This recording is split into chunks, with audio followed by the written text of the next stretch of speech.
There was no way that we would only have 10 properties. So I knew at some point we were going to have to go into commercial. And one of the reasons why we went after 4 was because we wanted the ability to cash out refinance on the properties that we currently owned. And I think that rule changes at 5. So that was the reasoning behind that. Welcome. You're listening to the Apartment Investing Show. This is where you'll learn how to start or scale your apartment investing career. Your host, Adam Adams, challenged himself to do a 100-day raw vegan diet, but he gave up on day 91. Adam and his guests will show you how to create residual income by investing in apartment communities. Now, here's your host, Adam AAA Adams. And we're back with the Apartment Investing Show, and I'm so excited today because we have Brie Schmidt on the call, and she's going to help us with a ton of things where it goes between understanding the financing between residential versus commercial loans, whether they are the duplexes, triplexes, fourplexes, 5 or 6 plexes. And we're even going to talk about what asset classes she invests in, whether it's A or B or C. And we'll even get into the why she's chosen that. We'll also talk about why she's chosen to go out of state instead of in her own backyard. So welcome to the show, Miss Brie Schmidt. How are you today? Great. Thanks for having me. Awesome. Brie, the first question that I wanted to find out from you is how long you've been in real estate? When did you get started? What was going through your mind? What were you thinking about? Yeah, just tell us a little bit about that very first deal. Yeah, the first deal was a house hack. So if you don't know what a house hack is, it's when people use, traditionally low money down residential financing to live in an apartment building and then rent out the other unit. So with me, I used an FHA loan about 10 years ago to acquire my first property and really had no intentions of being a landlord or a real estate investor. I had a great corporate job. I loved what I did for a living. And this was just a way to help subsidize our housing payment. So I live in Chicago, and I live in what we would consider to be like an A, B type market where housing is quite expensive. So yeah, you could buy a 3-flat property for about $100,000 less than you can buy a single family house next door, same condition, same size. So at the time, my husband and I were about to get married. We didn't need a 3,000 square foot house for the two of us. So we just bought an apartment building thinking over the years we would just deconvert and take over another floor, and then eventually once, we needed the space, we would have a 3-story house that we just converted over. It turned out to be quite easy though. So we, it wasn't that hard. We were in an A-B type class asset. Getting renters was really easy. My tenants always paid on time. About 9 months after we bought the building, my father had passed away. And he was diagnosed with a very aggressive form of cancer. And he passed away literally the day before he was supposed to retire. And that really messed with my head. Because here I was in my late 20s, I was working, I'd spent 10 years building a corporate career and flashed forward to when I'm 60 and was like, well, I'm going to spend the next 30 years of my life working 40, 50 hours a week like my dad did. And then what? What if you don't get the chance to do all those things that you wanted to do? And he would always talk about when I retire, I'm going to go do this. And when I retire, I'm going to go do that. And he never got the opportunity. So it really messed with me mentally as far as something's got to change. I can't do this. I'm only 10 years in. I can't do another 30 to then reap no rewards.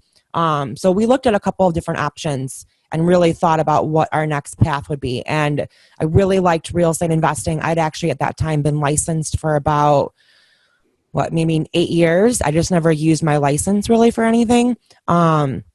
So we went and bought another property and then another property.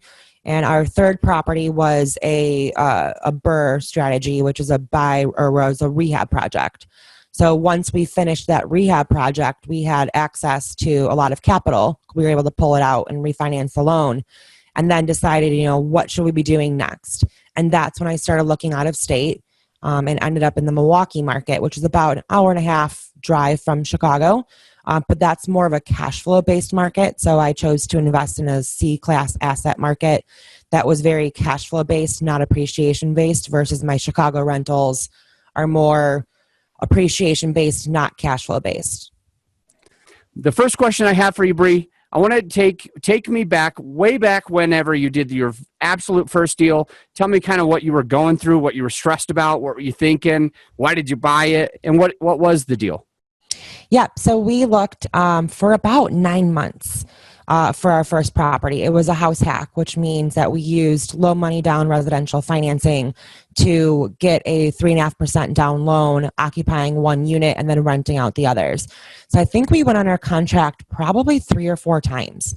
And backed out for various reasons. Either the rehab work was a little bit over our heads. We were both working full-time jobs, and weren't very experienced, or for some reason or another, something backed out. And I remember it was the weekend of my engagement party. So we had, we'd probably made 10 offers. We went, I think 3 fell out. And I told my fiance, I'm like, listen, like we've been looking at this for almost 9 months now. It's either going to happen or it's not. So let's give it till our engagement party weekend. If we don't find anything, it was in the early June. Let's take a break for the summer. Let's move on, maybe reassess what we're going to do, because we're spending, nights and weekends and we're just exhausted and people keep backing out of deals. And we were actually at our engagement party when we got the call that our offer was accepted. So I kind of took it as, it was meant to be. So we bought a property. It was on the higher end of our budget, but it was already renovated. And that was, so we were able to move in and not have to do any work to it. The property was vacant. So I was definitely nervous about having to find tenants for the first time. So I think we bought it on August 11th, which made our first mortgage payment was going to be due October 1st. So we had a little bit of a leeway before we had to pay our first mortgage payment. And I put it on, Craigslist or Zillow. This was 10 years ago, so Craigslist actually worked back then. Yeah. And I remember having, probably 10 showings for the apartments the first day that we owned it. And we got 2 great applications, and the tenants moved in at the end of the month.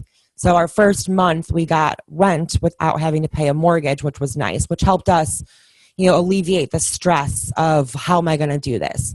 And those tenants stay with us for about 2.5 years.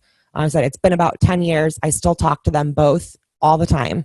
It was a really great, fun experience. We would have, margaritas in the backyard, and we would hang out, and it was very pleasant. So I know a lot of people are concerned with house hacking. Oh my God, my tenants are going to be knocking on my door at 2:00 in the morning for a toilet. They're not. We've never had those sort of issues. Most people, So most people are respectful of your time. But yeah, it was definitely nerve-wracking, but it was probably the best decision I ever made. I have 2 follow-up questions. The first one is, I know you have a really interesting story about the why you got into real estate behind that. So I want to talk a little bit about your dad. And the other thing that I wanted to ask you is, you said it took 9 months before you got that call. You were looking, you wanted to get stuff done, but it took about 9 months. So a couple pieces on the 9-month thing. Number one, is there a way to fast track it? So if I'm brand new, and I don't want it to have to take 9 months. I want it to take 1 or 2 months. Is there a way to fast track that? And the second part of the 9-month part is, what was it really that kept you going? Was it that story with your dad that I want you to share, or is there something else that had you keep going after 3 months, 4, 5, 6, 7 months, and you still don't have a deal? 8, and all of a sudden 9 months, and you're starting to wonder, should we keep going or not? What was it that kind of kept you going? So it's a process. So my job now, I'm a real estate broker. I own my own company, and we work with investors. So I work with a lot of investors now. And I tell them the average time is 3 to 6 months. It's quite rare. I've worked with hundreds of investors. It's quite rare for someone to find something the first weekend they're out. It's happened a couple of times, but the vast majority, it takes probably 3 to 6 months. And really that's getting comfortable with what you're going to be doing. It's not all cut and dry for a lot of people, especially if you're house hacking. You're going to be living there. So you need the neighborhood or the aesthetics of the apartment, right? What's your commute to work? All those things become factors on top of it being an investment property. Mm-hmm. So, you just got to keep going, right? I knew it was something we wanted to do. Our alternatives were to buy a condo. for the same price, or, maybe a little bit less. So it was really a smart financial decision. I looked at it as, I can have a $3,000 mortgage and rent it out for $2,500, or I can have a $2,000 mortgage and not have any renters. So that's a big price difference. My mortgage is either $500 a month or $2,000 a month. I'll take the time it takes to find something that works. And the weird thing about it, though, is that this happens all the time. It has to, it will feel right. You will look at, I said, I've had clients look at 60 different properties and nothing has clicked for them. But then for the one property just feels right. It all makes sense. All of your worries go away. And I like to explain to people is I'm a big judger of how I sleep at night, right? So if I sleep like a baby, though I have a baby and she doesn't sleep, so I don't want to use that term very much anymore. If I sleep like my husband, then nothing is keeping me up at night worrying me, right? But if I'm worried about how am I going to pay for this? How are we going to afford this? How are we going to handle this renovation? What if the tenants don't pay? It's not the right deal for you then. It will get to a point, you will get to a point where it just makes sense. Love it. Love it. And tell us a little bit, because I think it's a story that hits home, I think, for all of us. And I know that it made an impact on your investing career. So can you tell us a little bit about when your dad passed away, kind of what you were going through at that time, what you were thinking? Yeah, so it was after we bought our first property. It was a few months after we bought our first property. My dad was diagnosed with a very aggressive form of cancer, and he ended up passing away a few months later, despite all the treatments available. But he passed away literally the day before he was supposed to retire. And so instead of his retirement party that we had planned, it ended up being his wake. And it really messed with me because he was 60 years old. And he always talked about, when I retire, I'm going to go do this. I'm going to go travel. I'm going to go, and he never got to do any of it. So at the time I was in my late 20s and I had spent, 10 years building up my corporate career that I loved doing. But I thought I've got 30 more years of this. And what if I don't get a chance to go do all those things that I always wanted to do, right? The reason I work is to be able to live my life. And it really flipped a switch in my head. And completely changed the whole trajectory of my life, where now my focus is 100% on the lifestyle that I want to have. And real estate was the avenue to get there. So what did you do immediately differently? Did you have a job at the time and you decided to quit, or what was kind of... I worked for a few years actually. Real estate had always been my side hustle, right? So we ended up buying another 3-flat. Then we ended up buying another property that was a renovation project, and we were able to pull a substantial amount of equity out of there. And then we started investing out of state, all the while I was working still, and had really no intentions. My long-term plan was really to build a portfolio, to continue to work, to use the cash flow, to pay down my properties. And then in 15, 20 years, we would be in a position where we would be able to look at retirement. But it just got to the point where my day job started getting in the way of my real estate. And I would wake up in the morning, not excited to go to work, but excited to think about properties and to talk to banks, Awesome. And that's when I really knew it's time, we got to figure this out. So I quit my job. It's been about 6 years. And, that was also very scary. We had enough rental properties at the time to, cover our basic needs with my husband working, but not enough to really do, anything extra. But it's been the greatest thing ever. So I really have, zero regrets about it. Love it. Love it. Thank you I really appreciate you going into that. I know it's tough, but that story resonates with me. That story just makes me have more motivation to just crush it, because I too often say, think into the future. One day I'm going to travel all the time. When I'm older, I'm going to do this. When I'm retired, I'm going to do that. And it's a lot of work right now. And I was thinking of, when you said that your dad had all these plans. He's like, when I retire, then I'm going to do this. And he put it off.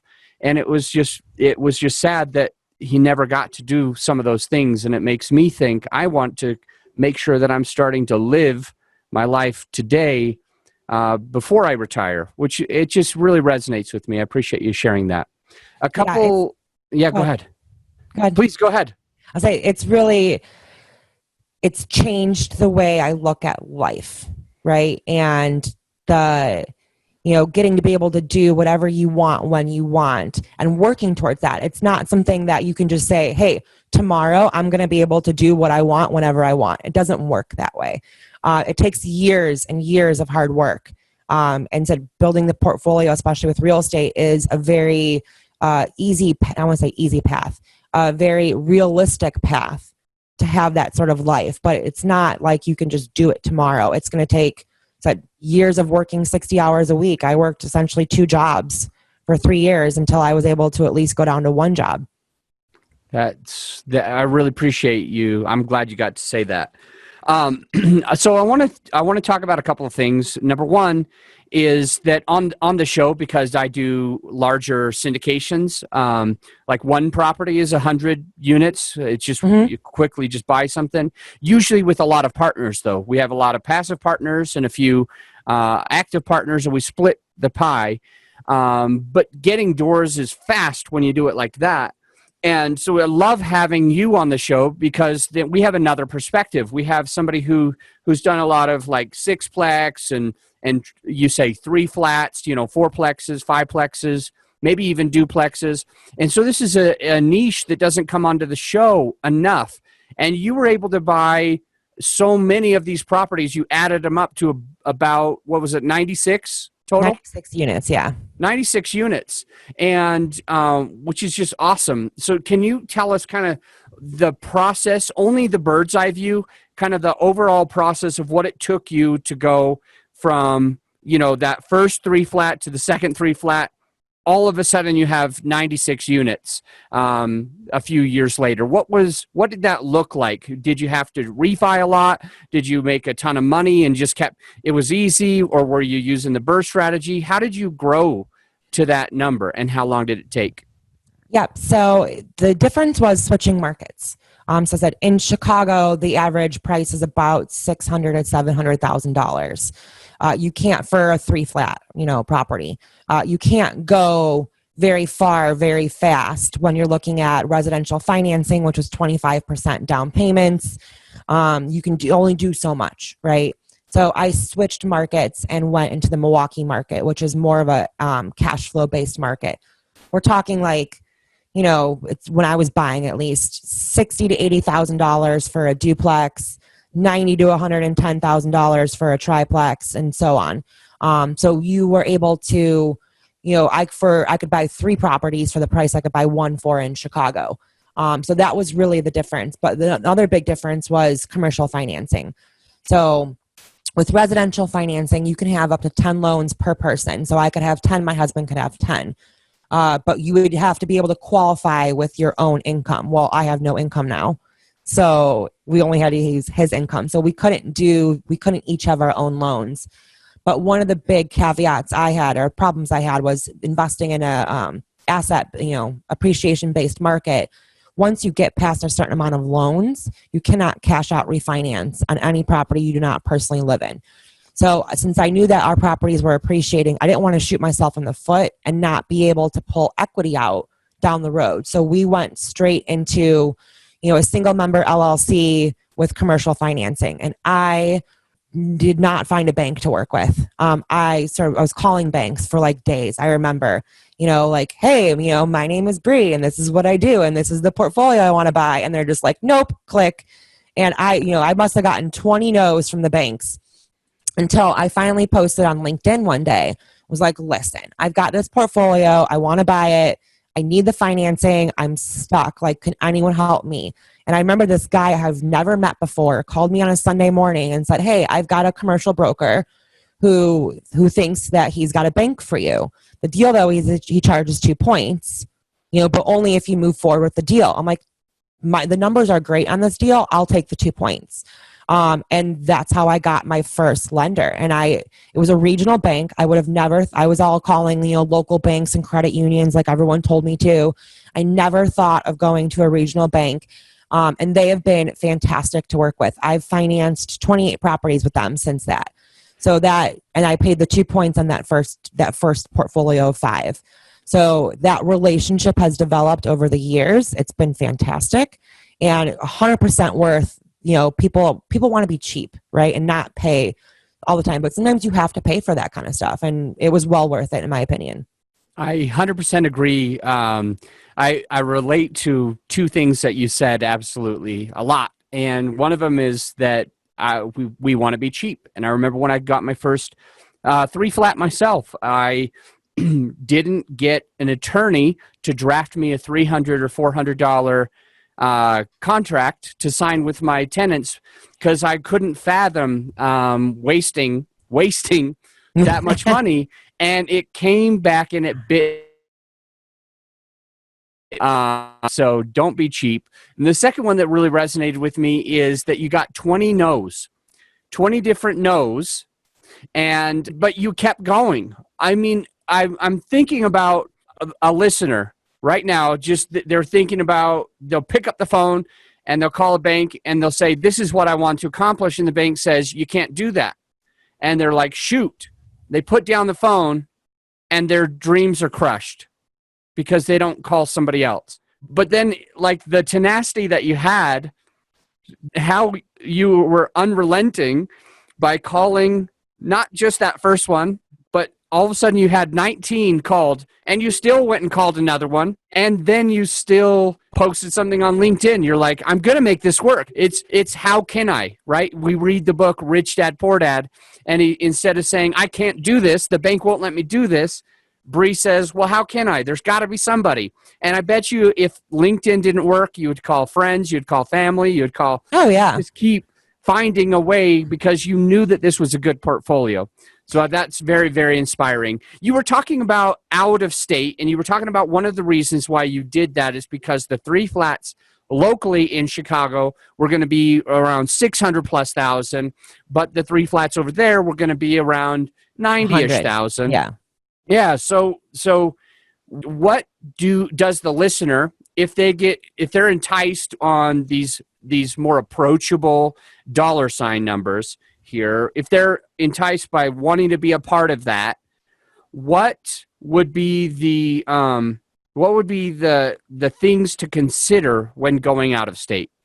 Absolutely. I mean, there's a ton of things to consider, right? One of the challenges, if you're investing in a cash flow market, it's typically going to be a C or D type asset class. So that's really important to understand because when I started buying, I ended up buying from a lot of out-of-state California investors. So after I closed the deal, I would call them and say, like, hey, listen, I just wanted to know, why are you selling? What were your challenges? And the biggest problem they always told me was, I was just a duplex to the property manager. So I think it's incredibly important, probably the most important thing to do if you're going to be investing in a cash flow market out of state is to scale up quickly. So if you have a duplex, right, with my property manager and I've got 96 units with them and we both have a vacancy at the same time, guess who's a priority? It's going to be me, So they all kept saying like the vacancies took longer to rent than I expected, and that's what happens when you are a small fish to that property manager. Like I tell you, like I love my property manager and I don't do it very often, but when I do, if I have to call them and say, hey, listen, I need you to stop what you're doing and handle this right this second, they will absolutely do that for me because I represent a large portion of their business, right? So having scale, especially dealing with out of state and in lower class markets is absolutely crucial. I would not suggest anyone, if you can't get, my number is always 20. I think like at 20 units, that's enough to get your property manager's attention, right? And that's enough where if they're screwing up and they're a little bit worried about losing your business. But I would not go into an out-of-state cash flow market with just a duplex. And then, and then 2 years later plan on buying another duplex. It doesn't really work like that. I think you'll get absolutely crushed because the property manager will make or break your numbers. How fast do you have to buy the 20 units? Like, do you have to have enough money to just like close on 20 all at the same time, or? I would say a few years, maybe 2-3 years would be appropriate. If you could do this in under 3 years, definitely that's where you start. I would think so. Okay. Yeah. Got it. How about just the asset classes? You mentioned that some of the cash flow markets, you find a lot of C and D class properties. And so my real question and what I want to understand and help the listener to understand as well is that there is an A class, there's B, there's C, there's D. Which one should we be looking at and why? What are the pros? What are the cons? What's that song? More money, more problems, right? So when you're that's what it is, right? When's the last time you've seen a 10 cap? Long time, unless it was a bad market. Exactly, unless it was a bad market, right? So you don't see like people that, if you have a 10 cap minimum, you are dealing with a D class market. And that 10 cap is not real. That's a 10 cap on paper. So that's one thing people don't realize is the amount of work. It's so much more work dealing with C class assets, just from a turnover perspective, from a tenant perspective. I can tell you right now, like, there's never been a time where all my tenants have paid rent on the first in full. Never once. Never even close to that. We're constantly like, they can pay $200 this week. And then, next week they can pay $200. Like that, those sort of situations happen quite often in C-class markets. So keeping up with tenants about that stuff, I've never had a tenant just up and move out in the middle of the night in my A, B class markets. I've definitely had that happen in C class markets, where all of a sudden I get a letter from the energy company that the utilities are shut off, and my PM goes and checks it out and they're just gone. So you have to adjust your numbers. I would be in a very, very bad position if I use my experience from Chicago in A and B type markets and then applied those same metrics to a C-class market. I would be a lot more broke because it would be completely unrealistic. So I know people here, like Bigger Pockets uses the 50% rule. 50% of your rent will go towards expenses. In an A, B class type market, my experience has been it's more like 25%. But in a C-class market, it is more like 50 or 60%. Yeah. Thank you for going into that. If I would have just heard this episode 5 years ago, right, you could have saved me because approximately 4 years ago, I bought 3 single families in St. Louis in a C- area. And I bought 1 fourplex in St. Louis in a solid D area. And so number one thing that I didn't do is have 20 units like you suggested. Number two that I didn't do is buy C- and D because of the numbers. The numbers were enticing. One of them was more, I think, an 18 cap, the fourplex, and the houses were 12 plus for sure. And this fourplex, I was like, my purchase price was going to be $55,000, but it was making on paper $2,200 a month, so $550 per unit. And when I do the math, like you pay for the house in 3 years, you own it completely, or in great. 2.5 years. And so or the fourplex. And I was thinking to myself, this is a no-brainer. I can't lose. I literally lost more than the purchase price. So I bought it for $55,000 and I lost $60,000 on the property.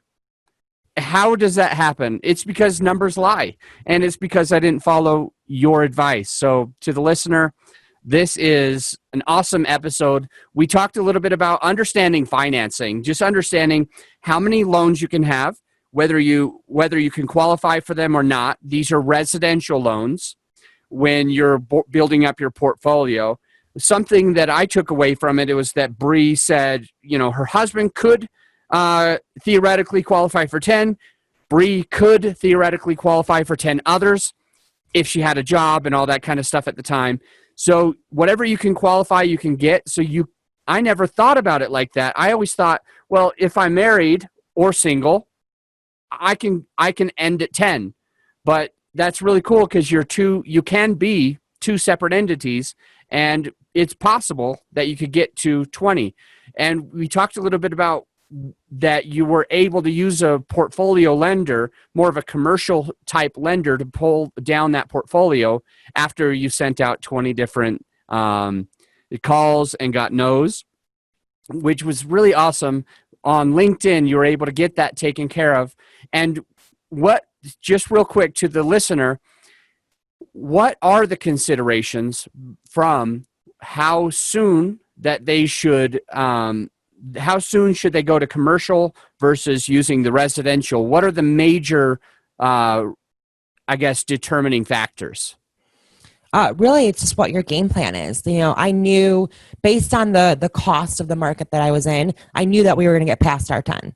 There was no way that we would only have 10 properties. So I knew at some point we were going to have to go into commercial. And one of the reasons why we went after 4 was because we wanted the ability to cash out refinance on the properties that we currently owned. And I think that rule changes at 5. So that was the reasoning behind that. Love it. Love it. And we also talked about, mo money, mo problems with out-of-state rentals and 10 caps being potentially scary compared to a 5 or 6 or 7 cap. And we also talked about just the different asset classes and which ones that you're looking at. So just to sum it up on the asset classes, between A, B, and let's just say C, because I already know you're not going to say D. If you were to focus on just one asset class going forward, would it be A, B, or C?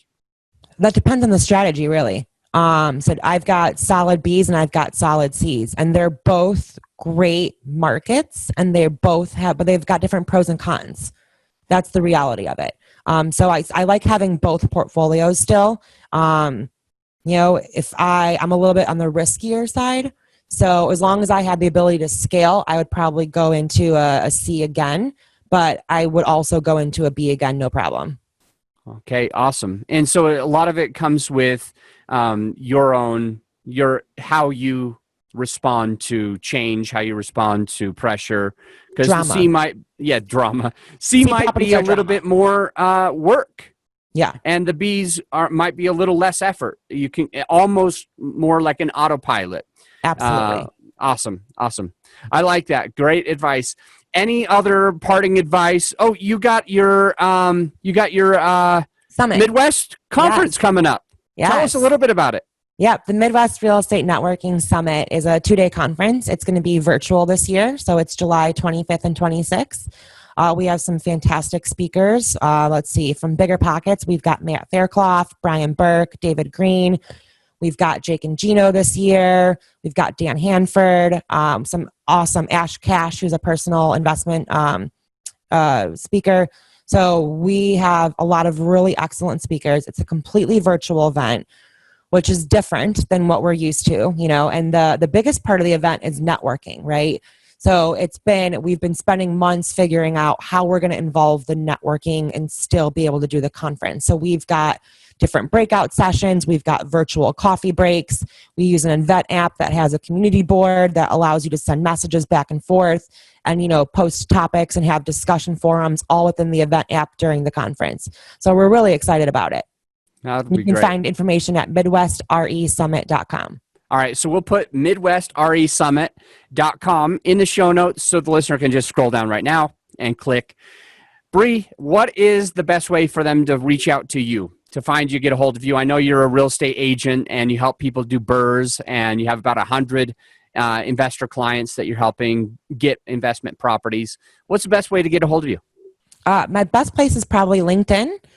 So it's Brie Schmidt or on Bigger Pockets.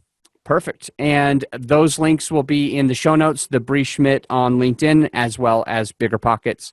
Brie, I appreciate you jumping on. Appreciate all your time. We learned a lot of cool things about understanding financing between smaller multifamily, the considerations behind it, out-of-state investments, which asset classes to go to. And I really, really appreciate your time. I encourage the listener to check out the Midwest. Tell me how to say it. Midwest Real Estate Networking Summit. Encourage you to check that out. There's Brie and the other co-founders are just great people, and they put on a good show. And all of those speakers that you mentioned are friends of mine, really good people, and so I recommend it. Jump into the show notes. I'll let you go, but until next time, think outside the box. As a reminder, any investment opportunities mentioned on this show are for accredited investors only. And if you're interested in working with me and my team, then go to realbluespruce.com and click Get on the List. It's that simple. Just click Get on the List to start passively investing. This has been an episode of the Apartment Investing Show with me, Adam Adams. All rights are reserved. And if you haven't done so already, then make sure that you absolutely smash that subscribe button. And I'll see you on the next episode.